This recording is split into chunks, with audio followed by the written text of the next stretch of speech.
Hello, good morning friends. आज हम discussion करने जा रहे हैं बहुत ही इम्पोर्टेंट टॉपिक्स, खाद्य प्रसंस्करण उद्योग। इसके पहले भी मैंने 2-3 वीडियो क्लिप को डाल रखा है, उसे आप लोग ज़रूर देखें। और आज का जो सेशन है, आज का जो टॉपिक है, उसका नाम है खाद्य प्रसंस्करण उद्योग। ये टॉपिक बीपीएससी मेंस की दृष्टि से बहुत ही महत्वपूर्ण है। इसे पूरा देखने का प्रयास करें और जो अच्छा लगे अपना कॉपी लेकर के बैठे और उसमें नोट डाउन करते जाएं। ये आपके परीक्षा में आने वाली परीक्षा में ये आपके लिए बहुत ही महत्वपूर्ण होगी। आइए स्टार्ट करते हैं। प्रश्न है कि खाद्य प्रसंस्करण उद्योग को सनराइज उद्योग क्यों कहा जाता है? भारत में इसकी संभावनाएं क्या है और ये केंद्र कहाँ कहाँ है और इसकी चुनौतियाँ क्या है? तो स्टार्ट करते हैं। खाद्य प्रसंस्करण उद्योग कृषि प्रधान उद्योगों में महत्वपूर्ण उद्योग के रूप में विकसित होता जा रहा है। साथ ही साथ इसे भारत में सनराइज उद्योग के रूप में पहचान मिलने लगी है। खाद्य प्रसंस्करण उद्योग को निम्नलिखित कारणों से सनराइज उद्योग के रूप में जाना जाता है। सबसे पहले, भारत में खाद्य प्रसंस्करण उद्योग के द्वारा एक ऐसी परिस्थिति तंत्र का निर्माण हो रहा है जिसमें निवेश की प्रबल संभावनाएं हैं। दूसरा, खाद्य प्रसंस्करण उद्योग में बड़ी मात्रा में एफडीआई आकर्षित करने की क्षमता है। तीसरा, भविष्य खाद्य प्रसंस्करण उद्योग की सहायता से भारत के व्यापार को आयात प्लस निर्यात को संतुलित करने में सहायता प्राप्त होगी। भारत सरकार इस उद्योग को बढ़ावा देने के लिए सभी आवश्यक कदम उठा रही है। एक आंकड़े के अनुसार 2025 तक भारत में खाद्य प्रसंस्करण उद्योग का बाजार $470 बिलियन होने की संभावना है, जिसे भारत सरकार $500 बिलियन से बड़ा करना चाहती है। TR2 और TR3 के शहर की जनसंख्या में तेजी से वृद्धि हो रही है। इन शहरों के लिए संवर्धित फूड जीवन रेखा की तरह है, जो कि खाद्य प्रसंस्करण के सुनहरे भविष्य का एक प्रमुख कारण है। संपोषणीय कृषि के विकास के कारण भविष्य में लंबे समय तक इस उद्योग को आवधिक रूप में कच्चे माल की आपूर्ति होती रहेगी। आगे, भारत सरकार के द्वारा प्रधानमंत्री किसान संपदा योजना के अंतर्गत 2026 तक 4600 करोड़ रुपए आवंटित किए गए हैं। भविष्य में ऑर्गेनिक खाद्य पदार्थ की मांग बढ़ेगी, अर्थात भविष्य ऑर्गेनिक खाद्य पदार्थों का है। इसी कारणवश ऑर्गेनिक अर्थात जैविक प्रसंस्कृत खाद्य पदार्थ की मांग बढ़ेगी, जिसकी आपूर्ति खाद्य प्रसंस्करण उद्योग से ही हो सकती है। खाद्य प्रसंस्करण उद्योग ग्रामीण अर्थव्यवस्था को विकसित कर भविष्य में ग्रामीण पलायन को रोकने में सक्षम होगा। इस उद्योग की सहायता से खाद्य सुरक्षा की गारंटी को सुनिश्चित किया जा सकेगा। आइए, इसके लिए एक FPI बनाया गया है, जिसके अंतर कुछ वस्तुओं को शामिल किया गया कि आखिर खाद्य प्रसंस्करण उद्योग के द्वारा किन किन वस्तुओं को खाद्य प्रसंस्करण उद्योग में शामिल किया जाएगा। सबसे पहले दाल बनाना, फूड और फ्रूट से निर्मित वस्तुएं, दूध तथा दूध के उत्पाद से निर्मित वस्तुएं, अंडा, मछली, पोल्ट्री तथा मीट के उत्पाद से संबंधित वस्तुएं, soft drink, beer, alcohol, wine इत्यादि, कुकिंग ऑयल, बिस्किट इत्यादि का खाद्य प्रसंस्करण उद्योग के लिए महत्वपूर्ण माना गया है। अब आगे हम बात करते हैं। ये तो थी कि भारत में खाद्य प्रसंस्करण उद्योग को सनराइज इंडस्ट्री के रूप में क्यों देखा जाता है। इसके लिए उपर्युक्त तत्वों को हमने समावेश किया है। आइए, जो प्रश्न का दूसरा जो डिमांड था कि खाद्य प्रसंस्करण उद्योग की संभावना क्या है भारत में, इसे भी हम पॉइंट वाइज एक एक करके देखने का प्रयास करेंगे। भारत एक कृषि प्रधान देश है, अतः कच्चे माल की पर्याप्त उपलब्धता है। दूसरा, भारत में सस्ते श्रम की प्रचुर उपलब्धता है। हरित क्रांति के कारण कृषि उत्पादकता का अधिक होना। अगला, सदावाहिनी नदियों की जल की उपलब्धता होना। अगला, अधिक जनसंख्या के कारण बड़ा बाजार का होना। नेक्स्ट, युवा वर्ग की जनसंख्या अधिक होने के कारण प्रसंस्कृत खाद्य पदार्थों की अधिक मांग होना, नगरीकरण के कारण नगरीय जनसंख्या में वृद्धि जिससे प्रसंस्कृत खाद्य पदार्थों की मांग में लगातार वृद्धि हो रही है। देश में बेरोजगारी की समस्या को दूर करने में सहायक कृषि में सुधार भी संभव है। प्रसंस्करण उद्योग की सहायता से बंजर भूमि प्रति भूमि के उपयोग को बढ़ावा दिया जा रहा है। साथ ही साथ महिला सशक्तिकरण अर्थात महिला स्वावलंबन तथा महिलाओं की आर्थिक स्वतंत्रता, जैसे कि आजकल महिलाएं ग्रामीण स्तर पर पापड़ बनाकर, अचार बनाकर, मुरब्बा बनाकर आर्थिक रूप से सुदृढ़ हो रही हैं और कहीं न कहीं महिलाओं इस क्षेत्र में आत्मनिर्भर भी बनती जा रही हैं, जो हमारे अर्थव्यवस्था अर्थात भारत के आर्थिक विकास में एक महत्वपूर्ण योगदान साबित हो रहा है। अगला है कि ग्रामीण पलायन को रोककर शहरी क्षेत्रों में जनसंख्या के दबाव को कम करने में सहायता करती है। ग्रामीण क्षेत्रों को स्मार्ट विलेज के रूप में विकसित करने में खाद्य प्रसंस्करण उद्योग का महत्वपूर्ण रोल है।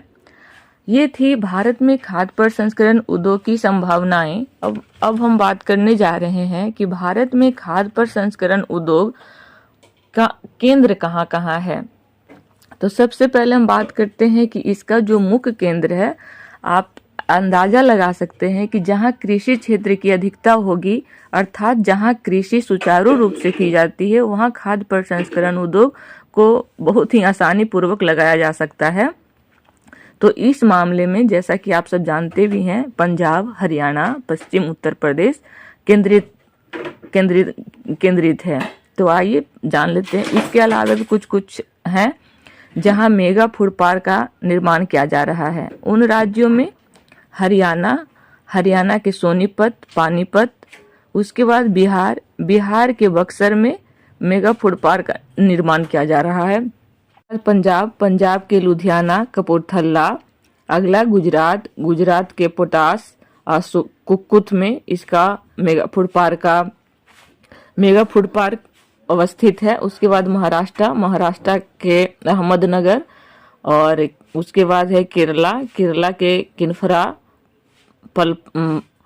पलक्कड़, और उसके बाद बात करते हैं तो तमिलनाडु में कृष्णागिरी और त्रिवल्लुवर में मेगा फूड पार्क है। उसके बाद बात करें अगर हम मध्य प्रदेश की, तो मध्य प्रदेश में रुचि, अरकोनी, देवास इत्यादि में मेगा फूड पार्क का आयोजन किया जा रहा है। साथ ही साथ आंध्र प्रदेश के कृष्णा में भी मेगा फूड पार्क केंद्र अवस्थित है।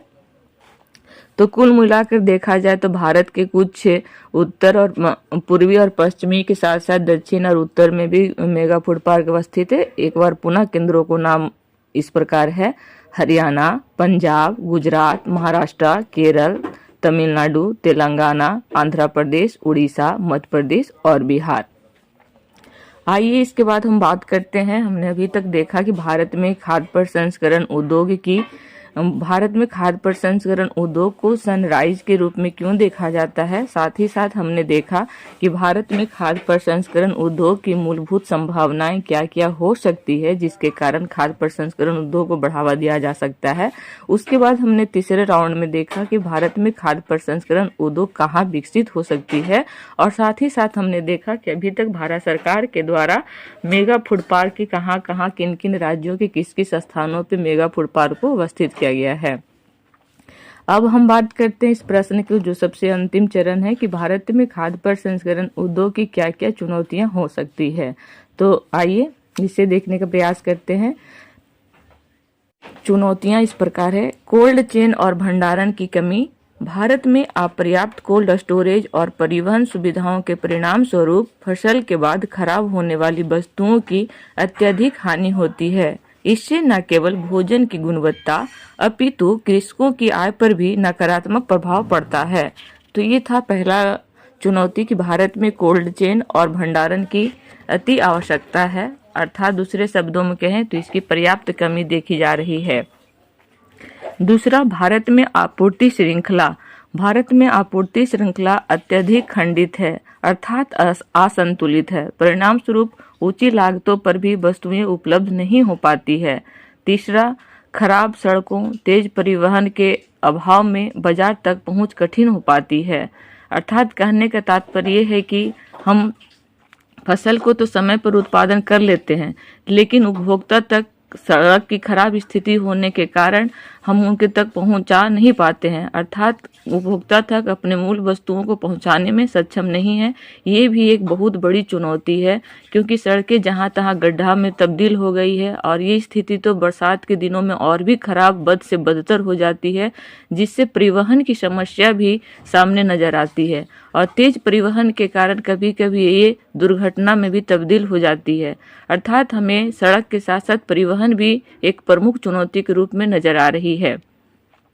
अगला चुनौती कि खाद्य प्रसंस्करण के उद्योग के नियमों, लाइसेंस और परमिट की जटिल व्यवस्थाएं हैं। कहने का तात्पर्य है कि यदि कोई व्यक्ति ने सोचा कि मुझे खाद्य प्रसंस्करण उद्योग स्थापित करना है, तो उसके लिए सरकार के द्वारा कुछ नियम और लाइसेंस, परमिट की आवश्यकता होती है, जिसे लेने के लिए बहुत ही एक लंबी प्रक्रिया है, जिसके कारण बहुत सारे लोग इसे चाहते तो हैं लेकिन कर नहीं पाते हैं।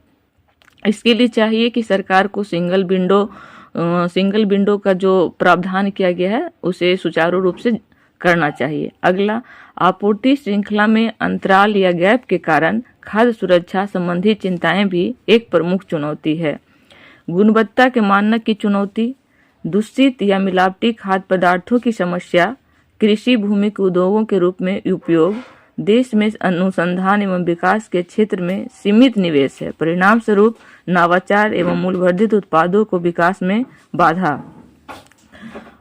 अब आइए एक छोटा सा निष्कर्ष देने का प्रयास करते हैं कि आखिर खाद्य प्रसंस्करण उद्योग के लिए एक छोटा सा निष्कर्ष क्या हो सकता है। तो हम कह सकते हैं कि उपर्युक्त तथ्यों के आधार पे कहा जा सकता है कि भारत एक जनसंख्या बहुल देश है, जहां के लिए खाद्य प्रसंस्करण अत्यधिक महत्वपूर्ण उद्योग के रूप में स्थापित हो सकता है और हो भी रहा है। परंतु इसके बाद इसके रास्ते में कुछ चुनौतियां हैं, जिसे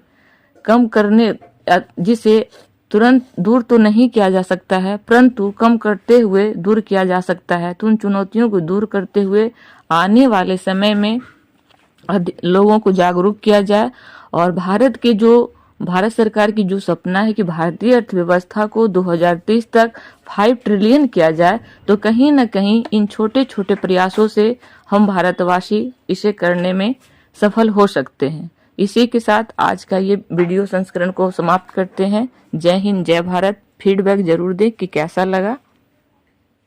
और हाँ, अगर आप लोगों के पास कोई और भी टॉपिक हो कि मैम इस पे बना दीजिए, तो मैं चाहूंगी कि मैं आपके द्वारा सजेस्ट किए गए टॉपिक को अगला बार बनाऊं। अन्यथा जिस प्रकार